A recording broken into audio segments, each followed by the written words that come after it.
So I'm watching a video on 10 early signs of autism, and I kind of stopped midway through because I noticed that I could relate to why I used to do some of these things. And now that I'm an adult, I can actually articulate it. So I figure I should make a video because this might be able to help parents and teachers, just adults, to understand why children might be doing this when they are on the spectrum. So I'm going to go ahead and start with the one that I can relate to somewhat. I was a pretty relaxed child, really shy and to myself. So for the most part, I didn't really have like temper tantrums and all of that. But I could relate to this kid. It looks like he is sitting maybe like in a food court in a high chair. And it appears that the adult is trying to get his attention so they can feed him what looks like maybe like a quesadilla or something like that. But the kid is like having a tantrum. Now for me, when I was in situations like that, I couldn't even focus on the adult, and I may have even wanted the quesadilla, but because of all the lights and how bright it is, and maybe people walking by, a lady with high heel shoes on, or the clacking of her shoes walking by, little kids over there laughing, or doing something where there's like noise, and maybe a conversation a couple tables down, and they keep laughing, and all of these things were going on.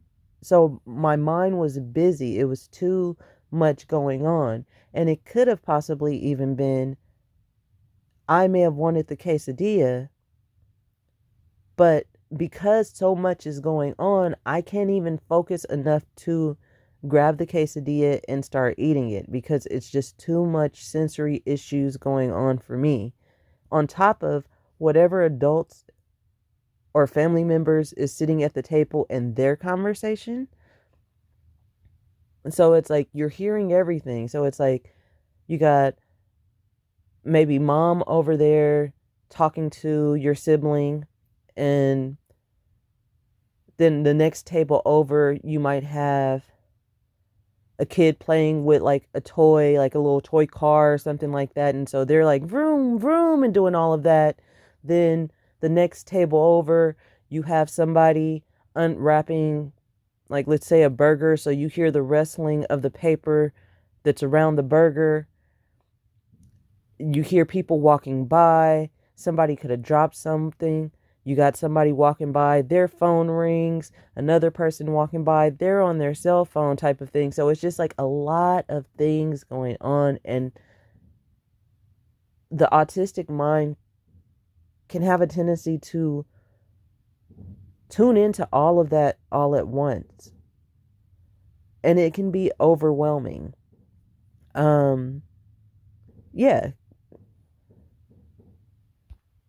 So in the video, the guy was talking about after they get what they want, if they calm down, then it was like probably a sensory tantrum. And where I would agree with that,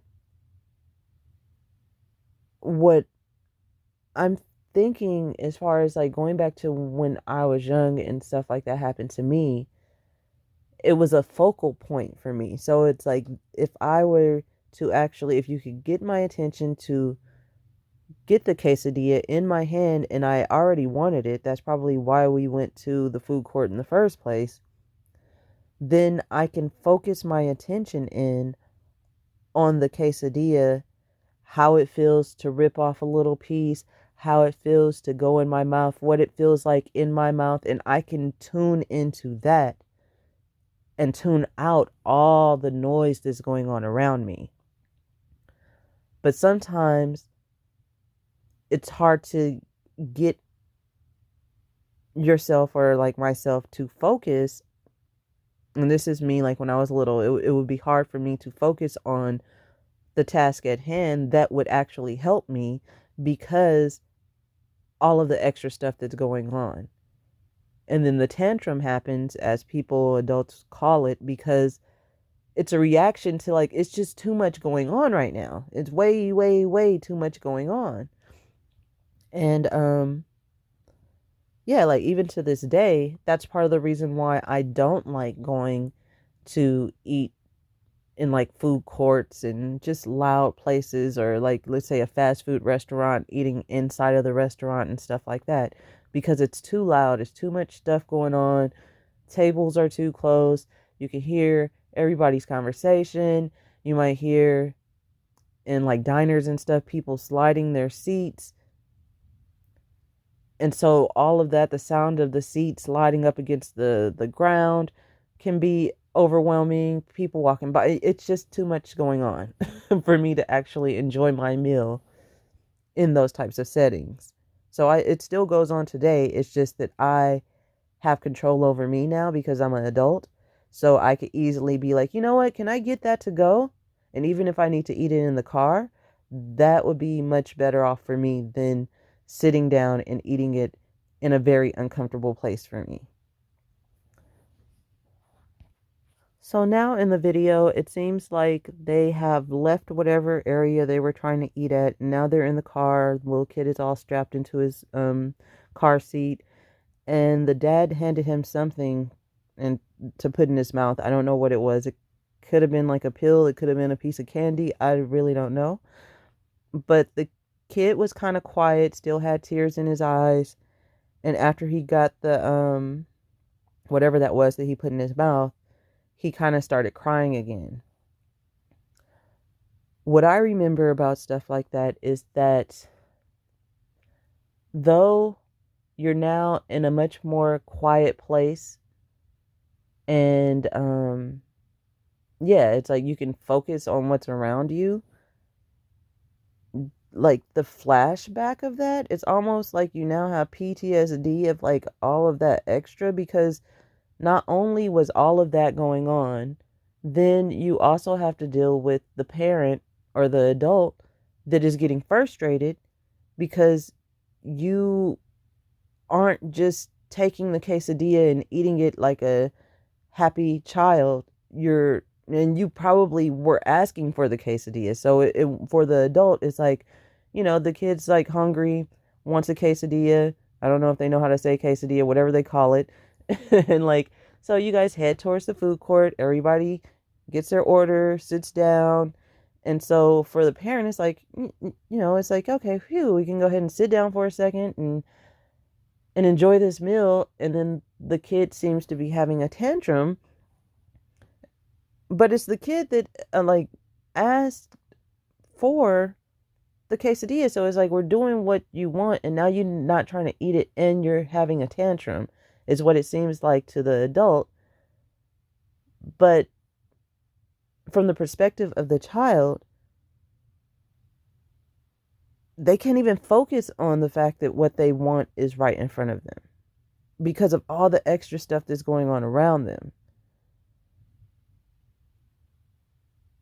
So my suggestion, if something like that happens to your child or a child that you care for, I would suggest, yeah, it's way more convenient to order and just take it to a seat in the mall, at the food court, so you guys can eat, so you can kind of, look around and people watch and stuff while the kids are eating.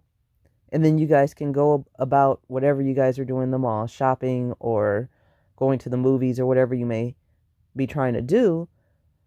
But if your child is prone to tantrums and stuff like that, try taking the food and taking them back to the car to eat and see if that helps. Because it could possibly be that it's just way too much going on in the environment. It's things that you've tuned out because your focus is the child, but the child is tuning in. Like they tuned into all of it. So even if there's a kiosk right outside of the food court where there's a salesperson that's, you know, greeting everybody that passed by and like, hey, come look at this. And you know how they are when they're at a kiosk trying to get people's attention to come on over to see the sales and the deals that they have.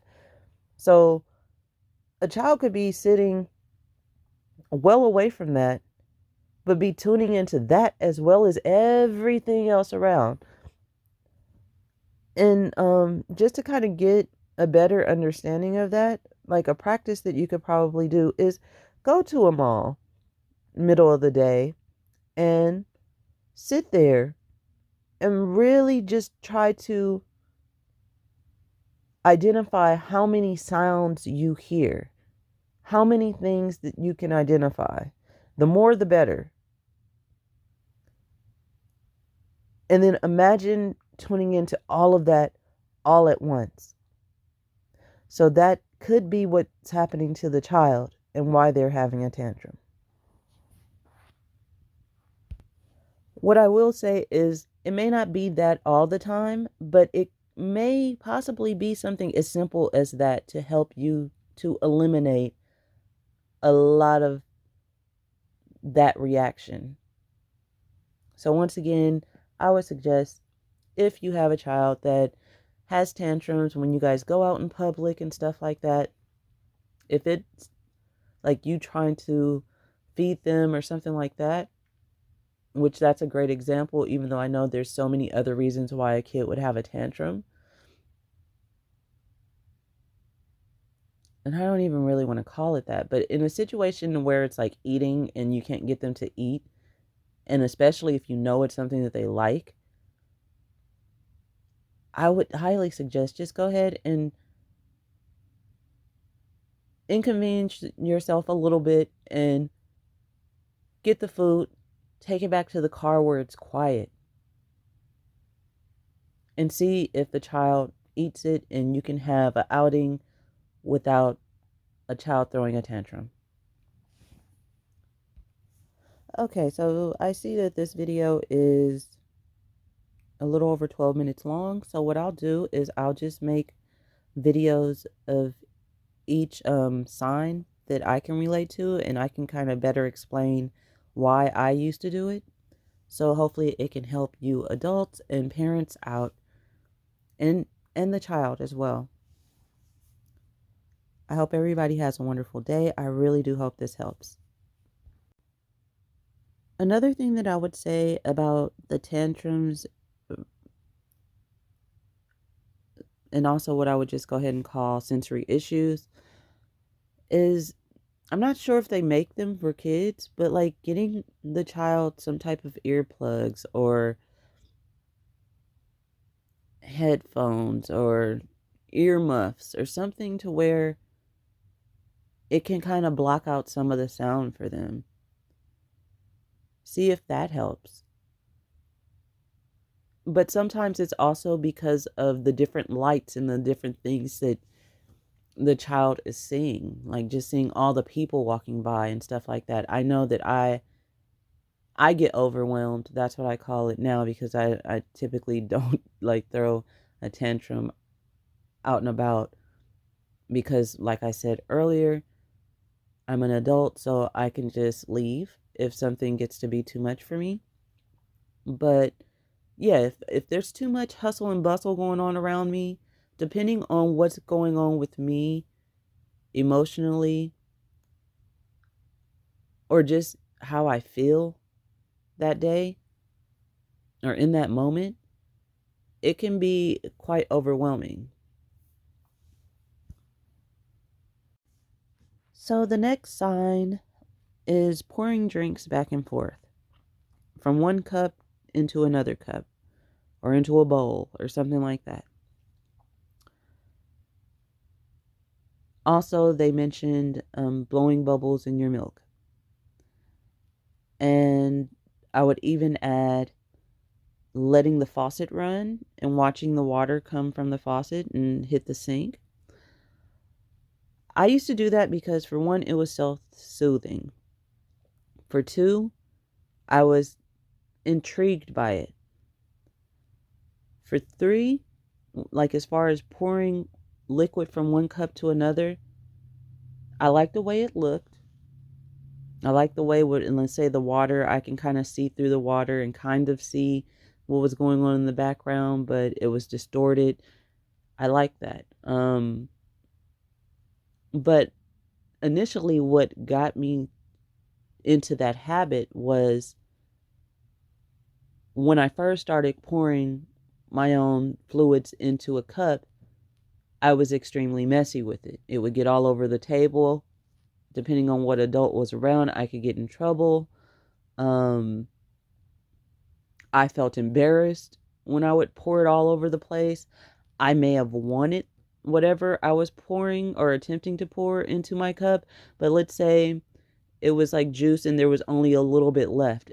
And if I really wanted that juice, but I didn't really have my pouring skills down, and I poured most of that on the floor or on the counter, then that really upset me because I wanted that juice. And so once I figured out how to do it, it was me practicing. So I would be able to get it down. So I wouldn't end up accidentally pouring it on the floor again or on the counter. Another situation that I can remember heavily because I used to love, love, love ketchup. I used to put ketchup on everything. It just made it better. Like when I had to eat what the adults ate, I would slather ketchup all over it. Yeah, so not really suggesting that, but hey, some that was my thing. However, when I was introduced to a ketchup packet, for one, I was just excited because it held something that I held dear to my heart, which was ketchup. And for two, I liked food. So it was like, okay, yay, type of thing. So I didn't really understand how to open the packet, how much to open the packet, how little to open the packet, how to squeeze the packet, and all of that. So, needless to say, when I got introduced to ketchup packets, or any packet for that matter, because I used to love relish and stuff too, um, I would get it all over the place. I would get it all over whatever I had on. I would get it all over the place except for where it was intended to be. So I would get it all over the plate, all over the placemat because yeah, my parents knew to like give me a placemat and really cover an area when it was like when I started feeding myself because it got messy. Um and unintentionally. It wasn't like I was, being bad or like trying to throw stuff around. Yeah. So going back to the packet, um yeah, it was like I was like really dainty when I was a little girl. So at first I would just barely open the packet, and so then I would squeeze a little bit and nothing really would come out. And then I would like have to squeeze even harder, not realizing if I just opened the packet a little bit more, then it would flow out with the simple squeeze. So I would get to squeeze in with both hands, and next thing you know, it would just get everywhere that it wasn't supposed to be. And then when whoever taught me, like, no, you got to open the packet more, then I went into the stage of opening the package too much and like basically ripping the packet apart. And once again, a big mess. The substance would get everywhere except for where it was supposed to be. And then I finally kind of got it down. But I noticed when I was in environments where I was already shy and feeling anxious and stuff like that, like when I was at school, away from my comfort zone, away from my support system. So I didn't have my brother around, I didn't have my mom and dad around, or an adult that, I was around all the time. I was around other little kids. They seemed to know how to do it, all of these things. And I knew that I wasn't going to eat that lunch unless I had some ketchup on it. All of that made me nervous, which would make me go back to opening the packet just a little bit and it squirting everywhere, maybe even on a friend or something, just everywhere. And so yeah, after a couple embarrassing moments, I started practicing with packets. Like it just became something that I was fixated on because I needed to get this down because it was something that soothed me. I like to eat. I loved ketchup. So it was like I needed to figure out how to do this properly so then I could do it properly every time instead of having all these mishaps. As far as blowing bubbles in my milk, I used to just like the way the bubbles looked. You could tell that the liquid was thicker than water, and so that just intrigued me. And being able to blow bubbles and it could rise up and everything like that, and then how they would pop and go away, it just intrigued me. And I was a little girl that liked bubbles. Like, I like the bubbles that you would buy from the grocery store and you would blow around. I would love all that. And once I discovered you can put like dishwashing detergent in there and refill it and it would blow better bubbles, of course mixed with water. Oh, it was game over for me. But yeah, I really really hope this helps. But let me continue watching this part and see if there's any other tips that I could possibly give you guys, and at least on this one maybe help you to gain some understanding of why the child may be doing it. Because in this video where I paused it, the boy's just pouring the water back and forth from one cup to another. The parent kind of gets his attention, or he notices that the parent is there. And right now, he's just like looking back at his parent with such a cute little smile, like, look, type of thing. And I think that it really is because he's fascinated with something there. It could be that he is now pouring pretty good. It doesn't look like there's too much liquid on the chair that he's got the cup sitting on. So he's doing pretty good. So maybe he's proud of himself because of that. And that would be a wonderful time to give him, like a pat on the back, so to speak. Words of encouragement or like, wow, look at you type of thing. You're getting good at that type of thing, to encourage him. Or it could be that he's just fascinated by the sound. Oh, that was another thing. The sound.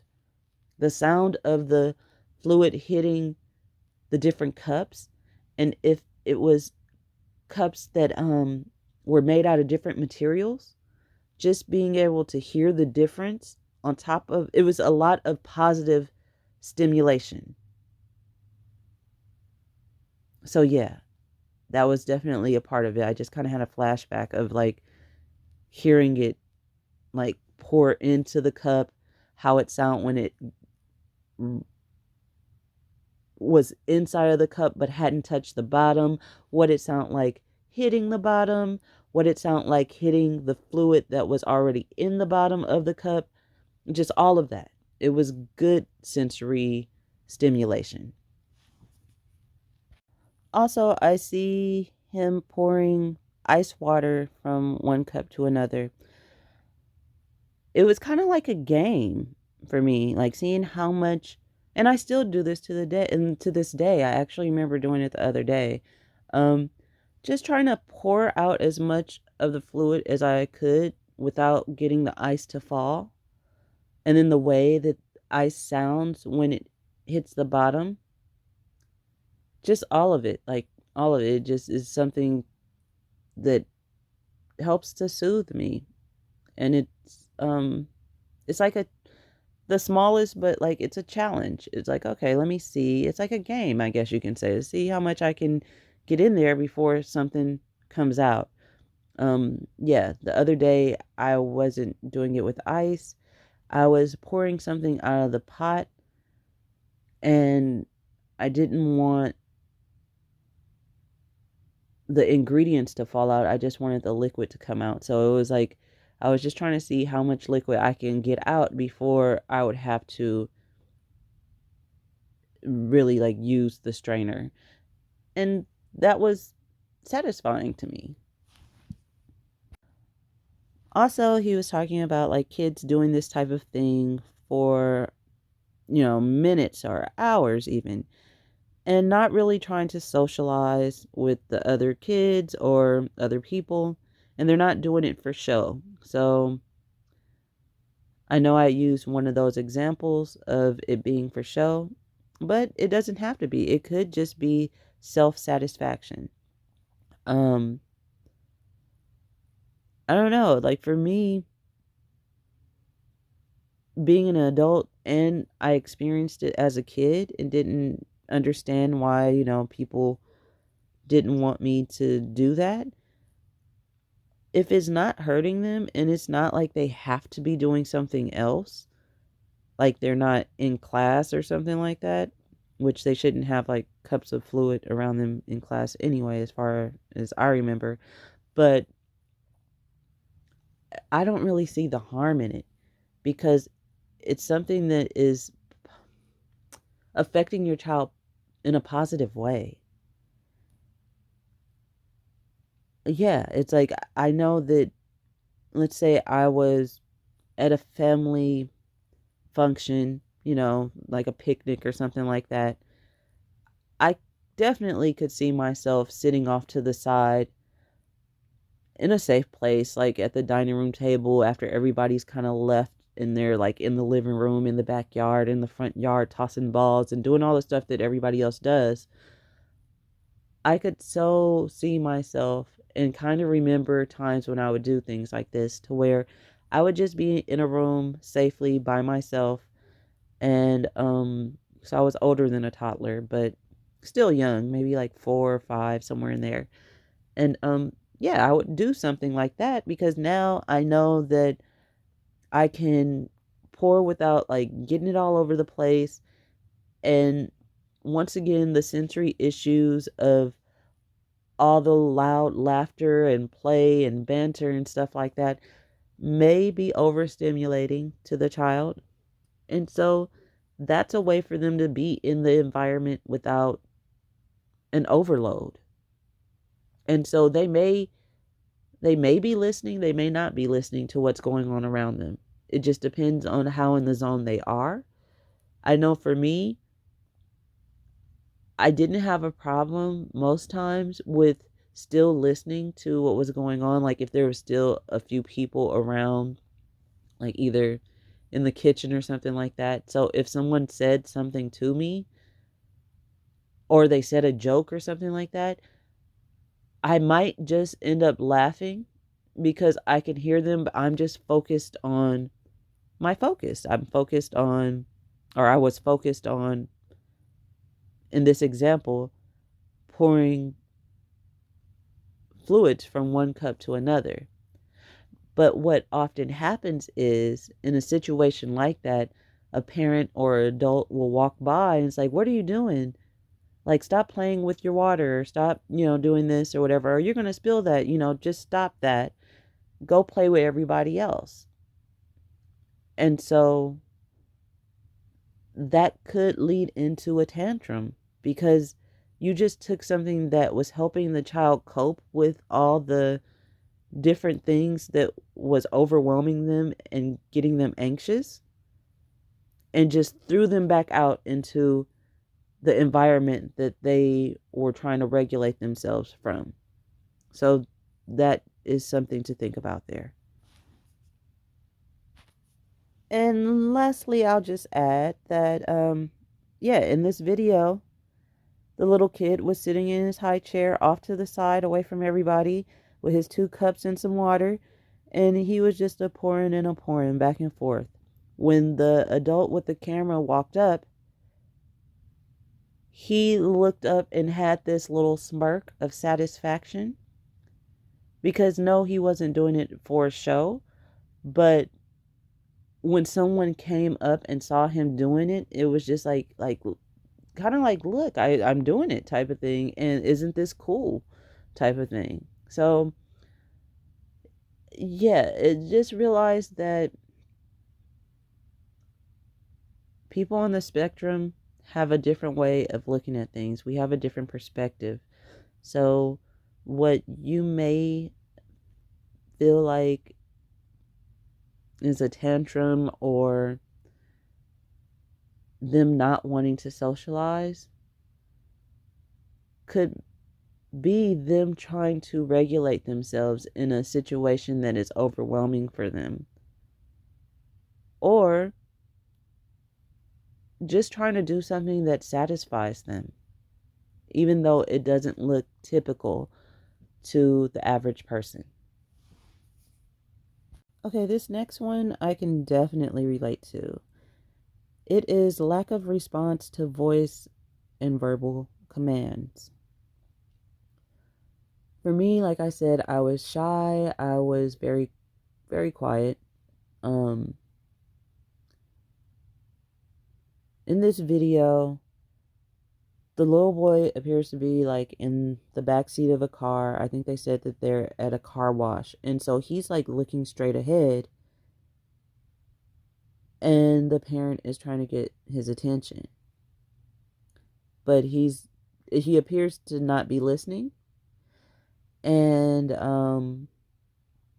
yeah, he's focused on something. And that just kind of gave me a flashback of the first time that I went through one of those car washes with, like the drive-through car washes. And so yeah, for me it was mesmerizing cuz I remember I would go to the car wash with my dad, and so I would see him hand wash the car. But the first time I went through a drive-through car wash, it kind of blew my mind. It was like, wait a minute, nobody has to get out the car. Like, we don't have to, because I used to get out the car with my dad. We don't have to, feel the little splashes of water and all of that. Even though I mean, that was cool. It was just a different experience. And then seeing the little machines and you know, the whatever that's called hitting the window, all the bubbles again. Like I said, I used to love bubbles. So the bubbles and then the way the water sound hitting the car and me seeing the dirt come off of the windows, all of that, it was very stimulating, but once again, in a positive way for me. Um, so I'm assuming this is kind of what's going on with this little kid. And in a situation like that, if you're an adult, I would try, if you really need to get his attention at that time, maybe try asking, like, hey, what are you looking at, type of thing. Like you're interested in what they're paying attention to. And you can even do that with a tantrum, especially like after the child is like around 3, I'm assuming. So I want to say when I babysit a couple friends, kids, yeah, I want to say like around 3, like you can definitely kind of just, ask them and seem enthused about it. Seem not like, what are you looking at? What's going on? Like,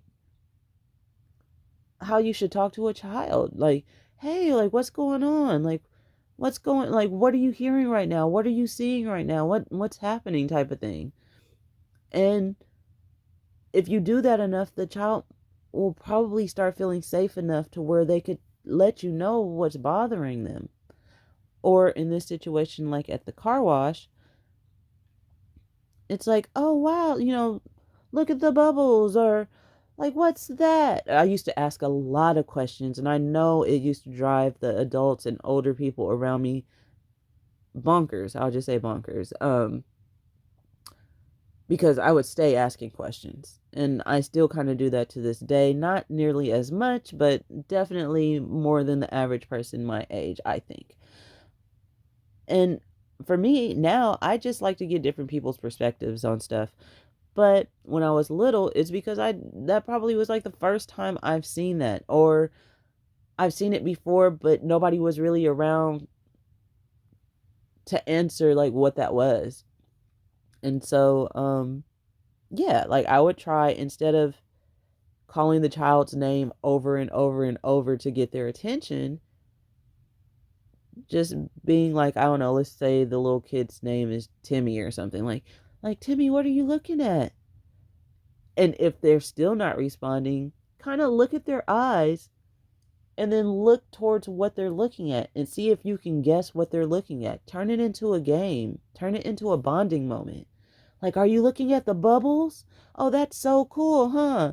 Or, yeah, like, look at how the machine hits the windows, it's getting the windows clean. And, like, just interacting with the child and embracing what they're going through, their experience, instead of feeling like they're ignoring you on purpose, because it's probably not even about you. They probably really are just zoned into whatever has captured their attention. So the guy made a very valid point. It's like adults feel like the child may have a hearing problem sometimes, and like they can't hear you. But like I was saying in the video about the child being in the food court, the child may be hearing way more than you are taking in. Or you can hear it, but it's like your mind can tune it out. Where I know my mind sometimes it's like it's tuning it all in. So that could be overwhelming or stimulating. And using the car wash as an example again, just being able to identify what you're hearing. So, like when the water first starts hitting, let's say the front bumper, when you first get in there, from a child seat in the back, you hear the sound, but you may not know, and you may even see the water up ahead, but you don't know that it's like hitting the car yet, especially if it's your first time in the car wash. So, that may capture the child's attention. And then as the water starts to move back, past the hood of the car, and now it's touching the front window. Now the child can see that the water is hitting the windshield. But then, the water keeps going, it rises to the top of the windshield. Now the child can see that the water is moving past the front window, and now, oh wow, it's right there at the window next to the child. So it might be that the child is identifying the sounds with what they're seeing. And then as that's happening, then the brushes come and they may hear that. And like, it's kind of them just kind of identifying, like, okay, this is what I hear. It's the same thing like in a food court. I think that kind of started helping me as I grew up, was being able to identify where I was hearing different sounds from and where they were coming from. So if I heard like a woman walking by with some type of heels on, but let's say it was like behind me or something like that, being able to kind of look around and then identify, like, oh, okay, it's that woman over there. And then I, can look down at the shoes and it's like, yeah, that's the shoes making a little clack, clack, clack sound. And, if I hear like a little wheel squealing or something like that, then I would be looking around to try to figure out where that sound is coming from. And it's like, oh, okay, it's that stroller over there. Or, one of those little car things that people push their toddlers around in or something like that. It's like, okay. And then, yeah, just so on and so forth. Let's see. Let me listen to the rest of this section of the video and see if I have any other tips that I can give you guys. Okay, so after the child finished staring straight ahead and was no longer focused on whatever had his attention, he quietly kind of looked down, and he had a little toy car in his hand. It was flipped upside down, and so now he was kind of just strumming the wheel to make it spin. I can relate to that too. So let's say those sounds from the water hitting the windows, especially like if it got close to his window and the sound became too much, or the brushes hitting the car was not a pleasant sound for him, a way of regulating is to now zone into something that's safe for him, which is his toy car. And he can focus his thoughts and everything into something that he can control, which is spinning the wheel and hearing what that sounds like, feeling what that sounds like, seeing what that looks like, while he waits for the experience that is not pleasant to be over with. So, once again, it is helping him to regulate. But from the adult's point of view, it's like, you're not listening to me. I'm calling your name repeatedly and you're not paying attention. And what I would say is, if what you're trying to get him to pay attention to is that serious, then by all means try to get his attention. But if it can wait until you guys get out of the car wash, you might have a much smoother experience, one that's more satisfying to you, to where they actually are paying attention to you and responding to you.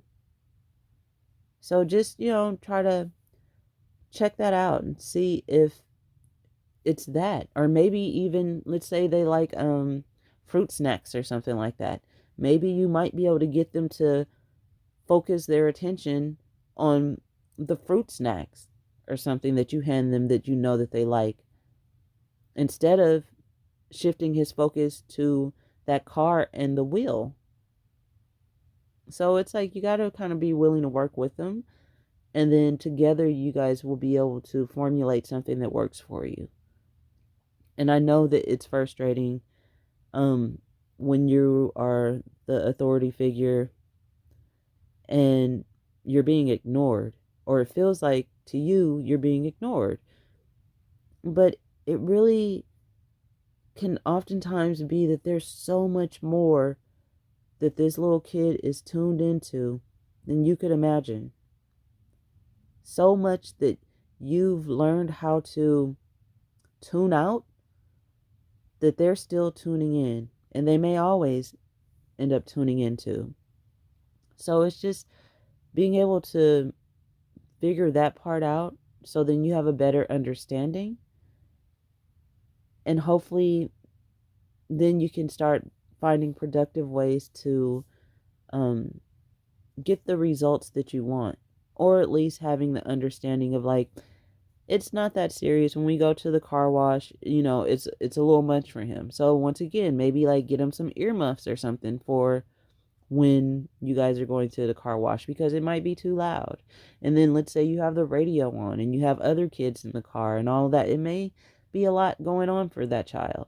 So, maybe just keeping some earmuffs, or if they make the little earplugs, getting some of those and keeping them in the car for situations where it might be too loud for them. And that might actually help you out a great deal.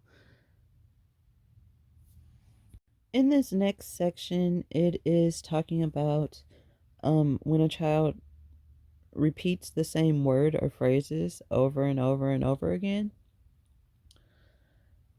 In the video, the little kid seems to be, I guess, maybe like at a restaurant, and I can very clearly hear the people sitting next to them having a probably all adults type conversation. Nothing inappropriate or nothing, but just how young adults talk to each other and like kind of mess around and laugh, and they're kind of loud.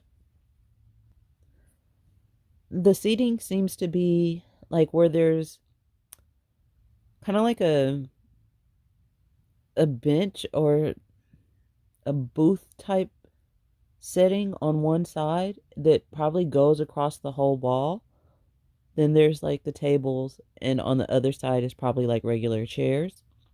So basically, everybody sitting against the wall is sitting on the same thing.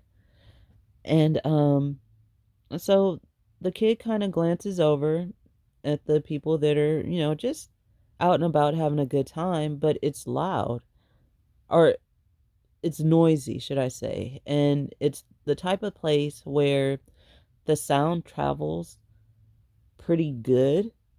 It's kind of like that cafeteria type of sound, for lack of a better term. And the kid kind of glances over, and then he stands up on the back wall, like cushioned seat that goes across the whole back wall. And so the parent starts talking to him, and now he's in the zone. And he walks over and he grabs that little thing that has the number on it that you stick your number in. And now he's kind of like moving that object and kind of making it touch the table, kind of like when you play Monopoly and you move your pieces, not like slamming it or nothing crazy. Um, but he's just kind of moving it, and it appears like he's saying, "I'ma get something," in little kid talk. So it sounds like okay, basically what I just saw was he glanced over at the people that were talking next to him. He kind of stood up on the seat. He bounced on the cushioned seat a little bit, and I'm assuming he's searching for something to help regulate the situation for him. So he bounces on the cushion a little bit and then steps over towards that little object that has the number, like the order number on it. And he kind of starts moving that around, like I was talking about, kind of like a Monopoly piece on a board. And then he starts saying, I'm going to get something. He switches it up a little bit, I think. Let me continue watching. Yeah, so he keeps kind of saying, I get something, or I'm going to get something, or something like that in little kid talk. And his parent, I'm assuming that is calling his name on repeat to try to get his attention. And he's just in the zone. He's like kind of bouncing that little thing that has a number on it around and spinning it around and just saying, I'm going to get something, I'm going to get something. And when I see this, it's, yeah, he's trying to regulate the situation. He's probably, been told to not have tantrums, and like we don't do that in public and stuff like that. And so he's trying to cope the best way that he can, which is he has to shift his focus somehow. So then he doesn't get overstimulated and overwhelmed by what's going on around him. So he appears to zone out, and he's reminding himself of why he's there.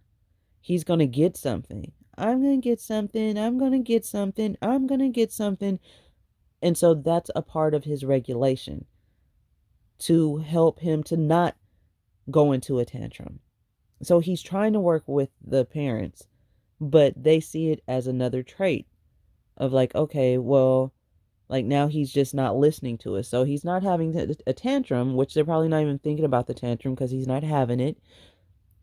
But it's like now it's another issue. He's ignoring us. And I think he's just doing what he needs to do for him to be a good kid. You guys don't want him to have the tantrum, so he's doing what he needs to do to not have the tantrum. And from what I remember, I didn't used to like having tantrums. If I could have avoided it, I would have. So to me, he's teaching himself how to cope and how to get through things. It's like it's loud. It's loud for me listening to it. As an adult, yeah, it's like what are they talking about? Because it's like yeah, it's like it's so right there. But Yeah, he's just doing what he needs to do to get through the situation without being the kid that ends up laying down on that cushioned seat, kicking his arms and legs and hollering and crying and all of that. So he's moving past the tantrum, and now he is self regulating by repeating something for himself or to himself or just out loud to help him cope with what's going on around him. It's like, okay, I can zone out on all of this noise that's going on around me. I can look at this number, the reflection, because it looks like it's kind of like a little silver plate that the number is on. So I did notice when he spun it around, like there was like a bit of a reflection on it. So it's like he can zone out into the reflection, and he's constantly reminding himself of why he's there, which I'm gonna get something. He probably is anticipating whatever food it is. I'm assuming they've probably been there before. And so he's just getting through it. And for the parent, it's like, okay, well, let me just call your name because you're standing on the seat and you're not paying attention to me. But it's like, he's not hurting anybody. He's not, it doesn't seem like he's interrupting the people next to him that are talking. So he's just getting through it. And maybe if you like shift your perspective to look at it that way, it's like he's trying to learn how to cope with a neurotypical world. And that's a good thing. And maybe in just a little bit, him zoning out like this and ignoring you will be a phase that he can move out of. So, like, maybe in a situation like that, to where you don't want him standing on the seat, he was moving that little thing that was holding the order number on the table. It made a little bit of noise, but it wasn't loud. But if that is something that you don't want, because you don't want your child to just start running the whole show, so to speak. So it's like, if that's not something that you want, then maybe having something that is more suitable for you. Like, he was in the car playing with that car. So maybe allowing the car to come in with him so then he can kind of, use his imagination and drive his car along the table and, on the back of the seat while he's waiting for the order to come. Something to where he can actually zone into it and it's not disturbing anyone.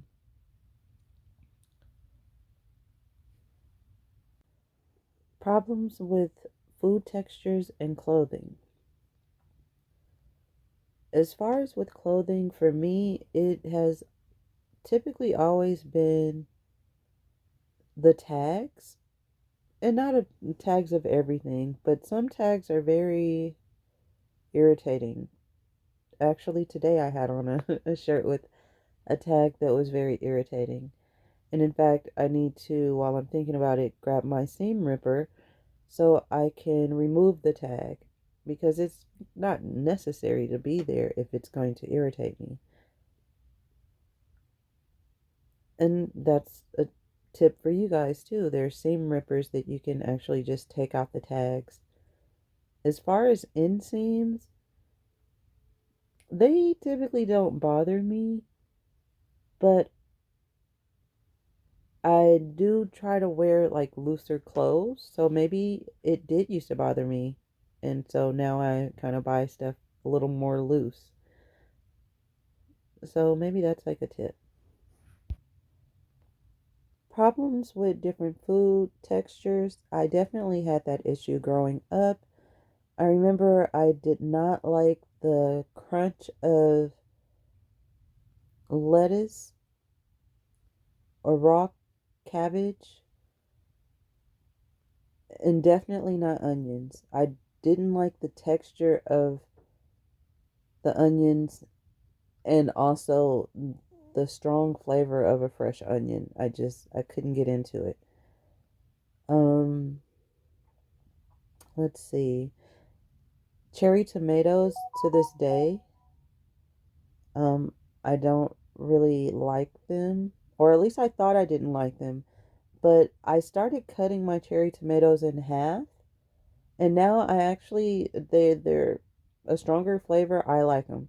It works out for me. As long as I cut them, I'm good to go. So what my problem was with the tomato was the burst that happens when you bite down into the tomato. I just couldn't get into it. So I figured out a way and realized I actually really like cherry tomatoes, just not whole.